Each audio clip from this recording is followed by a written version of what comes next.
My name is August, and I'm auditioning for the part of Lena's boyfriend.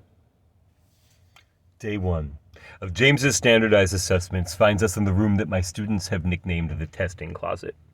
In its close confines, I can smell that James hasn't bathed in at least 3 days, and I can see the distinctly unmedicated darting of his eyes. I'm not expected to include any of this in the report that I will write for James's last education plan.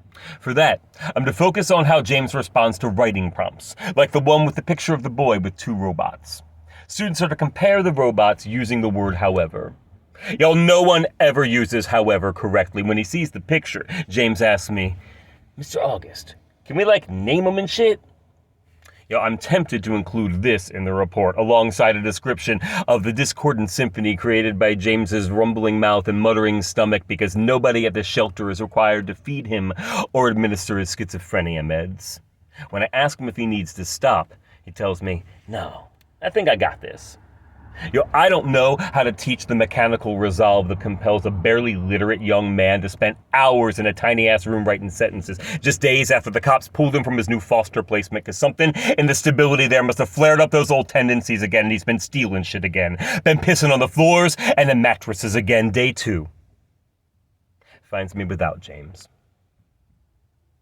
Day 3 finds James just hours after being released from the hospital because the guys at the shelter don't see the unmedicated schizophrenic. They don't see the 21-year-old high school student who won't even get a diploma. They just see the motherfucker who stole their shoes. And from across the testing closet table, I can see a 3-inch unstitched gash from where they dragged him into a street by the fistful of his tracks. It is gaping like the most cynical of mouths, issuing a reminder that black and retarded are the only 2 strikes you need to be out in this world that I am supposed to be preparing him for.